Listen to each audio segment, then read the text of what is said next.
नमस्कार, मैं हूं मोहित चौधरी और आप सभी का स्वागत है इस बुलेटिन में। आपको बता दें कि लगातार जो आंकड़े तेजी के साथ देश भर में बढ़ते नजर आ रहे हैं, 20,000 से ज्यादा मामले अब तक सामने आ चुके हैं, 600 से ज्यादा लोगों की मौत। और वहीं आपको यह भी बता दें कि ठीक होने वालों की संख्या तेजी से वो भी बढ़ती नजर आ रही है। लेकिन इन सबके बीच में जो स्थिति राज्यों की है, उसमें आपको बता दें कि महाराष्ट्र, मध्य प्रदेश और इसी के साथ में दिल्ली, ये वो राज्य हैं जिनकी स्थिति फिलहाल खतरनाक नजर आ रही है। गुजरात में भी तेजी के साथ आंकड़े बढ़ते नजर आ रहे हैं, 2,000 से ज्यादा मामले वहां पर हैं। उत्तर प्रदेश में 1,200 से ज्यादा आंकड़े सामने आए हैं। तो वहीं आपको यह भी हम बताते चलें कि इसी के साथ में गोवा और मणिपुर दो राज्य हैं जो अभी फिलहाल कोरोना मुक्त हो चुके हैं। वहां की स्थिति फिलहाल ठीक है, लेकिन सबके बीच जिस तरीके से स्वास्थ्य कर्मियों पर हमले किए जा रहे हैं, उसको लेकर सरकार ने अध्यादेश जारी किया है और इस तरीके के हमला करने वाले लोगों पर 7 साल की सजा करने का प्रावधान सरकार ने बनाया है।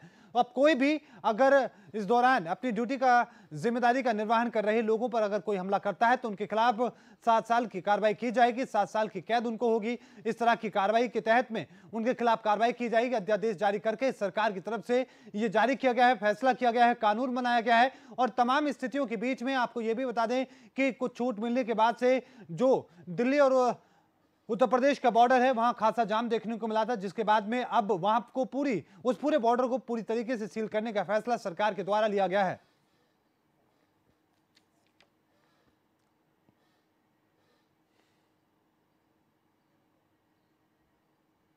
और ऐसे में केंद्र सरकार ने बड़े और महत्वपूर्ण फैसले किए हैं। क्या कुछ जो फैसले, आइए सुनवाते हैं। ऐसे सब लोग दुर्भाग्य से अपने देश में उन्हें हमलों का सामना करना पड़ा और अनेक जगह पड़ोसी ही सोचने लगे कि वो संक्रमण के कैरियर्स हैं। ये दुर्भाग्यजनक पहलू है। तो इसलिए आरोग्य कर्मियों के खिलाफ कोई हिंसा या हैरेसमेंट अब बर्दाश्त नहीं होगी और इसलिए उनको पूरा संरक्षण देने वाला एक अध्यादेश आज लागू करने का फैसला हुआ है और राष्ट्रपति जी के हस्ताक्षर के बाद वो तत्काल प्रभाव से लागू होगा। महामारी के संकट से जूझने वाले योद्धाओं को देश जब उन्हें सलाम कर रहा है, कुछ लोग उन पर हमले कर रहे हैं, कुछ लोग उन्हें संक्रमण फैलाने वाले समझ रहे हैं और ऐसी हिंसा या त्रासदी नहीं चलेगी, यह देखना पूरे समाज का और इसलिए सरकार का काम है। इसलिए जो महामारी बीमारी कानून था, एपिडेमिक डिसीजेस एक्ट 1897, बहुत पुराना कानून है। उस कानून के तहत 123 साल पहले वाला कानून है। उस कानून के तहत उसमें बदलाव करके यह अध्यादेश लागू करने का निर्णय आज मंत्रिमंडल ने किया है।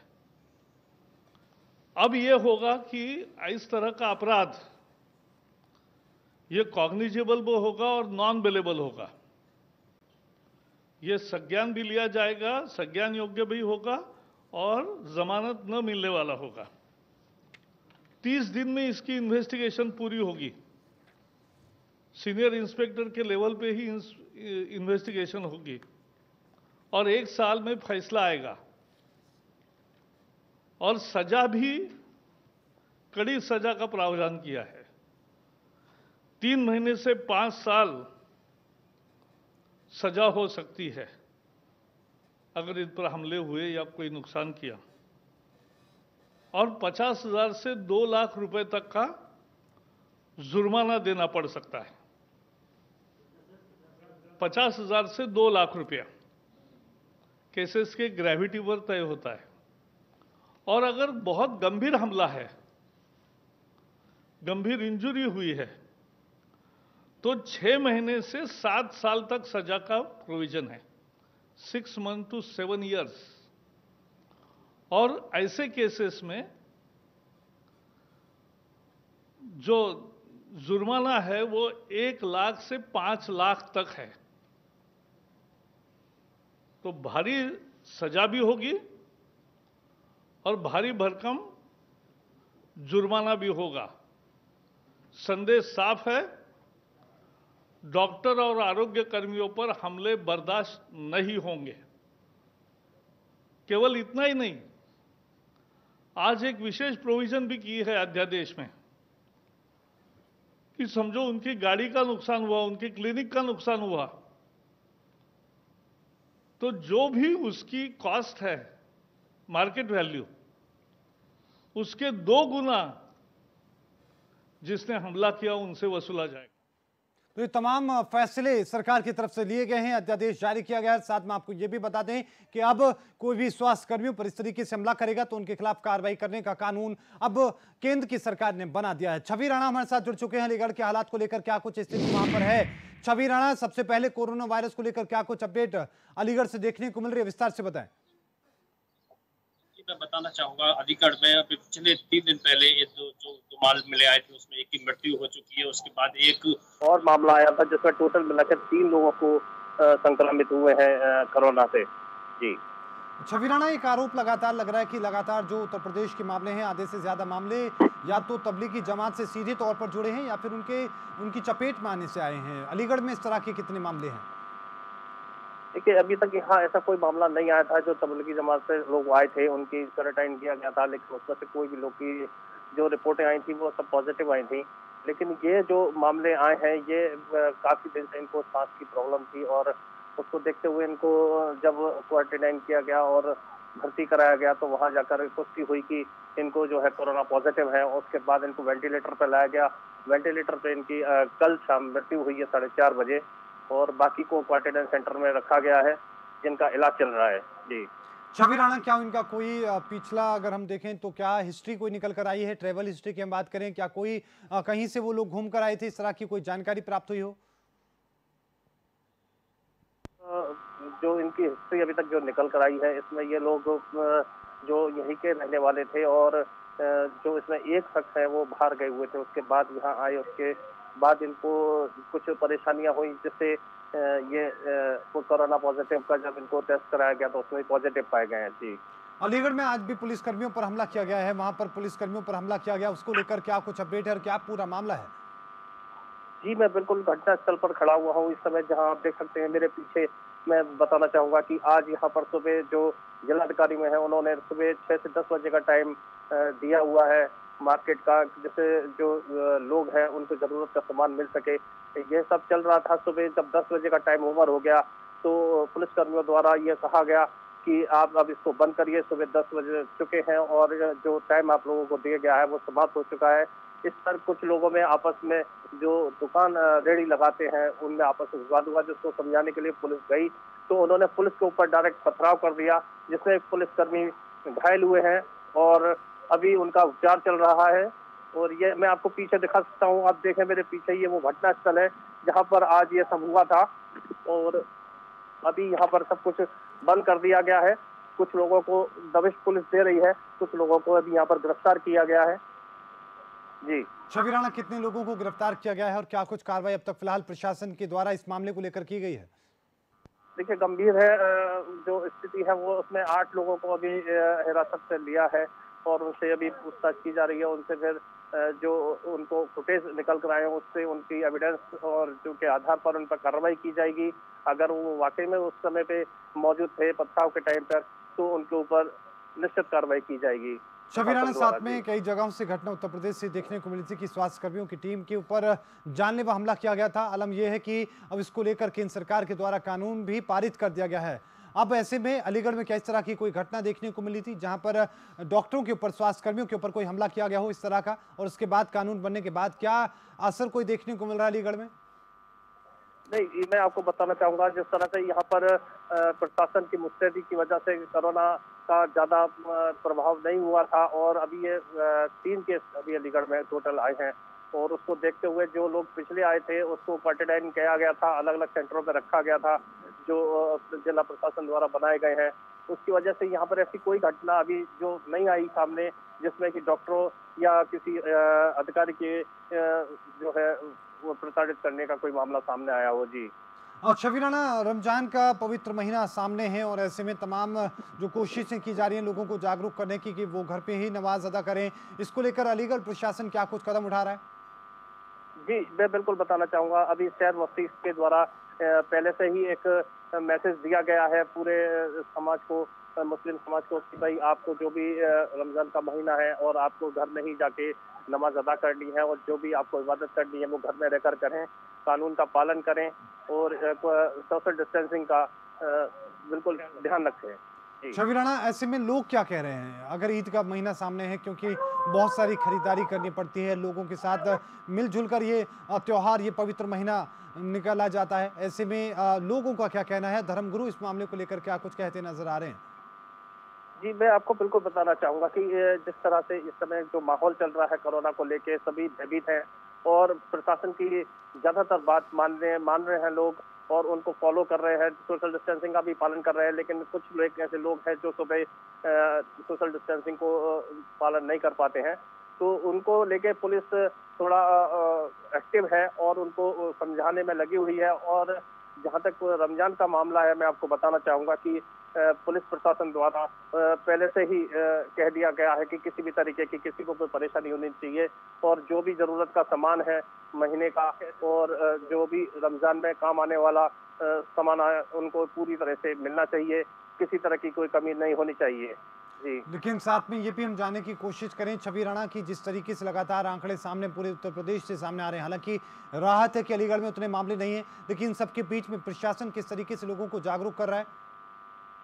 देखिए, प्रशासन के द्वारा बहुत सी स्कीमें जो है चलाई जा रही हैं, जो उनको हर तरह से जो आशाएं हैं और जो पुलिस के अधिकारी हैं वो सबको समझा रहे हैं, इसमें लाउड स्पीकर से भी बता रहे हैं कि आपको किस तरह से इसका पालन करना है। और केवल अभी इसका एक जो इससे निजात पाने का एक तरीका है वो सोशल डिस्टेंसिंग है और सैनिटाइज करें, हाथ को सैनिटाइजर बराबर दे रहे हैं। प्रशासन द्वारा पूरी भरसक प्रयास किया जा रहा है कि किसी तरीके की कोई परेशानी किसी को नहीं होनी हो, जिससे कि प्रशासन घर घर जो राशन है वो भी घर पहुंचा रहा है और जो इस तरह के लोग हैं जो रिक्शा चलाते हैं, रेहड़ी चलाते हैं, उनका कोई नहीं है तो उनको खाना भी प्रोवाइड जो है प्रशासन द्वारा दिया जा रहा है। जी बिल्कुल, बहुत बहुत धन्यवाद छवि राणा तमाम जानकारी को साझा करने के लिए और हमारे साथ जुड़ने के लिए। छवि राणा अलीगढ़ से हमारे संवाददाता हमारे साथ जुड़े, उन्होंने बताया कि किस तरीके से फिलहाल वहां पर कोरोना वायरस को लेकर आंकड़े देखने को मिल रहे हैं, क्या कुछ असर वहां पर है। हालांकि राहत की बात है कि अलीगढ़ फिलहाल अभी कोरोना वायरस की चपेट से कुछ बचता हुआ नजर आ रहा है जो आंकड़े हैं, लेकिन उन जो भी आंकड़े अभी सामने आए हैं उसको लेकर भी कदम उठाए जा रहे हैं। लेकिन पुलिस कर्मियों पर जिस तरीके से हमला किया गया वो उसके बाद में एक बड़ा तनाव देखने को मिला। हालांकि अभी स्थिति काबू है, उस मामले को लेकर पुलिस प्रशासन ने कई लोगों के खिलाफ में मामला भी दर्ज किया है और इसको लेकर जांच पड़ताल लगातार जारी है। आपको बता दें कि पूरे देश की अगर हम बात करें तो तमाम अलग अलग जगहों से जो स्थिति है वो देखने को मिल रही है और ऐसे में बिहार का हम रुख करते हैं, बिहार में क्या कुछ स्थिति है जानने की कोशिश करेंगे। इमरोज अहमद हमारे संवाददाता हमारे साथ जुड़ चुके हैं। इमरोज अहमद, बिहार की क्या कुछ स्थिति देखने को मिल रही है कोरोना वायरस को लेकर? जी मोहित, अगर कोरोना की बात की जाए तो कोरोना वायरस जब से इंडिया में आया है और पूरे देश में एक तरह से ये कोहराम मचा रखा है। मैं आपको बता दूं कि इंडिया के साथ साथ अभी बिहार में ये आज से ठीक एक महीना पहले मैं बात करूं, 22 मार्च की अगर मैं बात करूं तो सुबह 8 साढ़े 8 बजे तक एक भी कोरोना के पॉजिटिव केसेस नहीं थे। ठीक 1:30 बजे एक खबर आती है कि एक एम्स में एडमिट एक व्यक्ति की मौत हुई है जो कोरोना पॉजिटिव पाया जाता है। वहीं से मामला तूल पकड़ता जाता है और प्रशासन, शासन और सरकार की नींदें उड़ जाती हैं लगातार। उसके बाद से आंकड़ा धीरे धीरे बिहार का हर स्टेट्स में मिलने शुरू हो जाते हैं। मैं अगर पटना की बात करूं तो सुबह आज करीब पटना, बक्सर ये मिलाकर के करीब 8 नए मामले आए हैं, जिसमें टोटल आंकड़ा बिहार का 136 हो गया है। अगर उसमें सिवान की मैं बात करूं तो टोटल 29 मामले हैं। 29 मामले में 17 ऐसे लोग हैं जो ठीक होकर घर जा चुके हैं। 12 ऐसे लोग हैं जो रात हमारी बात हुई सिविल सर्जन से, डिटेल लेने की मैंने कोशिश की, उन्होंने बताया कि कुछ लोग हैं ऐसे हैं, कुछ मीडिया में बातें चली थी कहीं ना कहीं स्वास्थ्य विभाग की लापरवाही कि तुरंत किसी पेशेंट का पॉजिटिव आ जाना, किसी का तुरंत निगेटिव, तुरंत पॉजिटिव, इस तरह की वजह से ये दोबारा जांच करने के बाद ही ये खुलासा होगा कि ये जो 12 पेशेंट जिनको आइसोलेट किया गया, जो आइसोलेशन में जिनका इलाज चल रहा है, उनकी स्थिति क्या है। और रह गई पूरे बिहार के में तो 136 के मामला है। जो आज सुबह 8 जो नए मामले आए हैं, 2 ऐसे नए जगह हैं जो सलीमपुर कहा जा सकता है, और एक और जगह है, वहाँ दो नए ऐसी जगह है जहाँ मतलब आज जो 8 पेशेंट मिले हैं। ये चिंता का विषय है। जी लगातार जिस तरह से सरकार सोशल डिस्टेंसिंग की बात कर रही है कि सोशल डिस्टेंसिंग इसका मेन और सही इसका इलाज है, क्योंकि दुनिया में ही इसका इलाज नहीं है। बड़े बड़े जो कंट्री हैं वो परेशान है। और एक चीज मैं और कहना चाहूंगा, जिस तरह से चाइना का जो ये कोरोना वायरस वहां से आया है, लोग लगातार कोशिश करने के बावजूद भी इसकी दवा अभी तक मार्केट में उपलब्ध नहीं हो पाई है। इसी को देखते हुए सरकार हालांकि कई तरह के फंड रिलीज किए हैं कि लोगों को राहत दी जा सके, और सोशल डिस्टेंसिंग ही एक ऐसा माध्यम है जिससे इस बीमारी से बचा जा सकता है।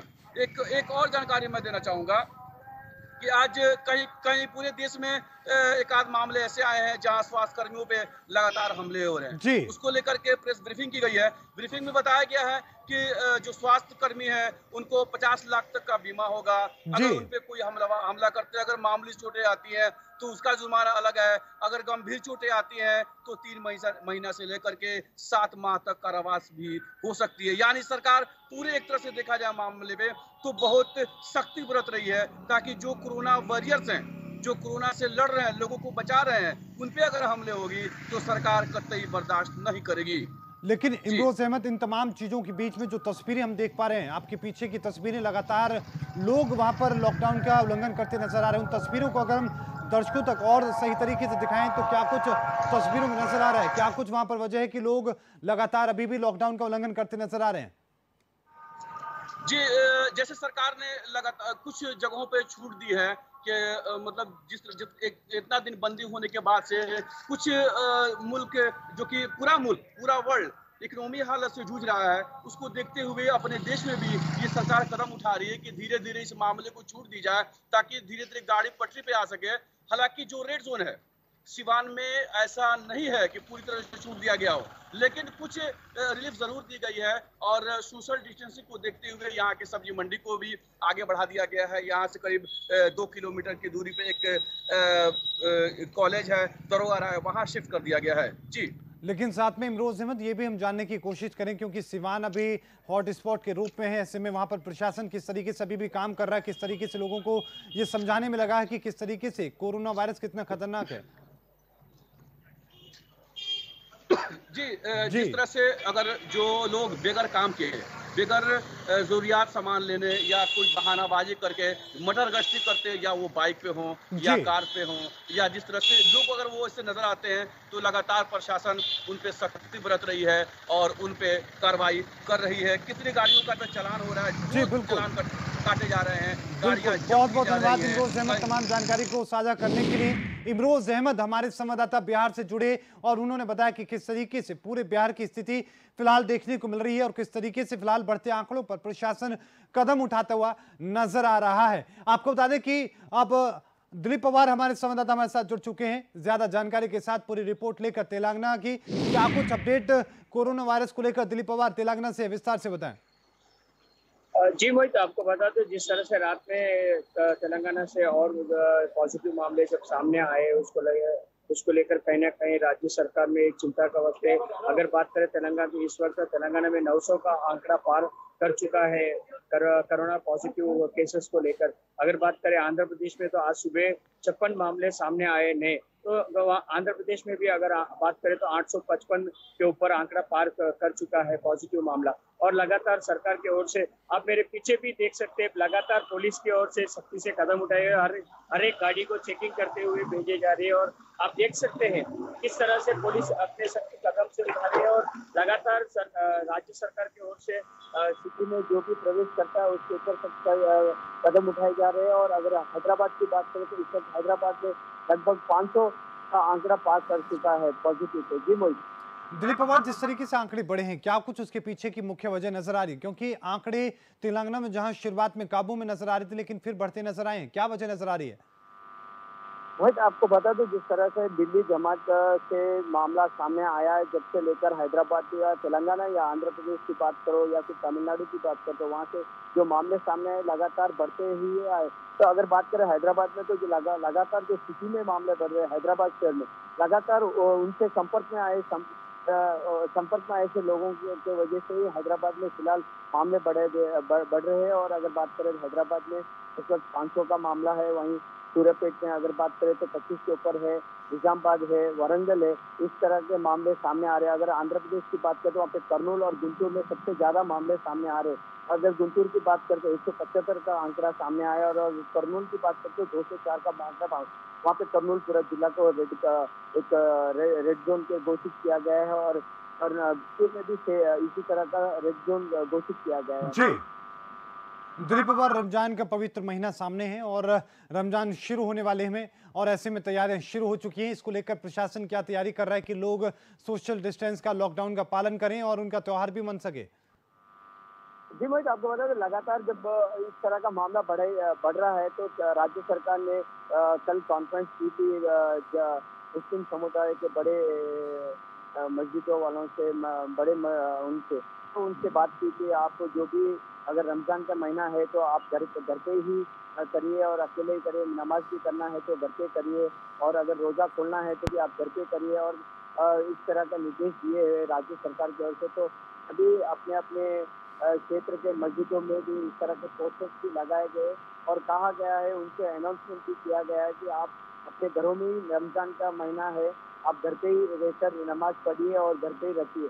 तो लेकिन राज्य सरकार दिलीप की ओर पवार, से भी अगर तस्वीरें जिस तरीके से सामने आ रही है, अभी भी यहाँ पर बस चल रही हैं, कुछ गाड़ियां चलती नजर आ रही हैं, क्या कुछ इसकी वजह है? क्या सरकार ने ऐसी कोई छूट वहां पर दी है? जी मैं तो आपको बता लगातार ये सभी एसेंशियल सर्विस को जो परमिट दिया है वही गाड़ियां चल रही हैं। अगर बात करें तो नॉर्मल पर्सन अभी इस वक्त कोई रोड पे आपको नहीं दिखाई दे रहा। आप मेरे पीछे देख सकते हैं, मैं आपको बता दूंगा थोड़ा नजरिया। ये पूरे पुलिसकर्मी है जो लगातार ड्यूटी कर रहे हैं। तेलंगाना पुलिस इस वक्त कदम उठा रही है और लगातार रोड के ऊपर आप मेरे पीछे देख सकते हैं, कोई नागरिक आपको नहीं दिखेगा। फिलहाल पुलिस और सख्त कदम उठा रही है। और अगर बात कराऊँ आपको तो अब तक 49,000 की गाड़ियां सीज किए हैं और 40,000 के ऊपर केस दर्ज किए। इस वक्त हम हैदराबाद के राचाकोंडा पुलिस कमिश्नरेट है, वहाँ पे कल जब कॉन्फ्रेंस पुलिस कमिश्नर की बात कॉन्फ्रेंस होने के बाद लगातार देर सिर्फ 2 घंटे में 3,000 व्हीकल सीज किए गए थे। इसको लेकर कहीं ना कहीं पुलिस भी सख्त कदम उठा रही है। इस वक्त अगर पुलिस का साथ अगर बोल सकते तो जनता भी पुलिस के साथ अपना अपने साथ ही पुलिस का साथ दे रही है जी। और अगर बात है हैदराबाद में तो कल देर रात जीएचएमसी हैदराबाद के मेयर ने भी जो फूड डिस्ट्रीब्यूशन अलग अलग समुदाय के हिसाब से देते उनको कहीं ना कहीं रोक लगाई गई। और अभी अगर जो भी फूड डिस्ट्रीब्यूशन करना है तो तेलंगाना सरकार की ओर से फूड डिस्ट्रीब्यूशन किया गया और आम जनता को कोई डिस्ट्रीब्यूशन नहीं देना पड़ेगा। और अगर कोई करना है तो उसकी अनुमति जीएचएमसी से लेना पड़ेगा और उनके निर्देश से ही इस तरह का आप फूड डिस्ट्रीब्यूशन करने के आदेश दिए गए। दिलीप पवार, छूट की अगर हम बात करें, क्योंकि केंद्र सरकार ने कहा था कि 20 तारीख से छूट मिलेगी, ऐसे में तेलंगाना में क्या क्या छूट अब तक मिली है और क्या लॉकडाउन के बीच में मिली छूट से लोग खुश नजर आ रहे हैं? जी अगर लगातार राहत की बात करें तो 20 तारीख से जो राहत देने की बात की थी केंद्र सरकार की ओर से, तो राज्य सरकार से इस तरह का कोई आदेश जारी नहीं हुआ है। राज्य सरकार लगातार सभी निर्देश पे पालन करने का आदेश दिए। और अगर तेलंगाना की बात करें तो लॉकडाउन जो मई 3 तक बढ़ाने की बात थी पूरे भारत में, तो लेकिन कहीं ना कहीं तेलंगाना सरकार ने इस लॉकडाउन को 7 तारीख तक बढ़ाया गया। अब बिल्कुल साथ में ये भी हम जानने की कोशिश करें कि जिन इलाकों से आंकड़े सामने आए हैं कि वहां पर सैनिटाइज करने का काम और किस तरीके से लोगों को जागरूक करने का काम किया जा रहा है। जी मैं तो आपको बता दूं लगातार हैदराबाद में इस वक्त अगर बात करें तो 124 क्लस्टर्स बनाए गए जिसको कंटेनमेंट जोन बोलते हैं। तो इस तरह कंटेनमेंट जोन 3 किलोमीटर के दायरे में पूरा उसको सील गया है, इसको सैनिटाइज किया जा रहा है। लगातार जनता को समझाया जा रहा है पुलिस के द्वारा और नगर पालिका के द्वारा, आप रोड पे मत आइए और आप घरों में ही रहिए। आपको जो भी सुविधा है सरकार की ओर से पूरी तरह से दिया जाएगा। और लगातार अगर मजदूरों की बात करें तो मजदूरों को भी राज्य सरकार की ओर से 12 किलो चावल और 500 रुपए ऑलरेडी मार्च में दिया गया है, अप्रैल में दिया गया है और अगले महीने भी देने के निर्देश। जी बिल्कुल, बहुत बहुत धन्यवाद दिलीप पवार तमाम जानकारी को साझा करने के लिए। तो हैदराबाद से हमारे संवाददाता हमारे साथ दिलीप पवार जुड़े, उन्होंने बताया कि किस तरीके से तेलंगाना की फिलहाल स्थिति है, हॉटस्पॉट के बीच में किस तरीके से तेलंगाना लगातार इसको लेकर इस वायरस को काबू पाने की कोशिश में जुटा है। इस बुलेटिन में अभी के लिए इतना ही। देखते रहो क्विक इंडिया, मुझे दीजिए इजाजत, धन्यवाद।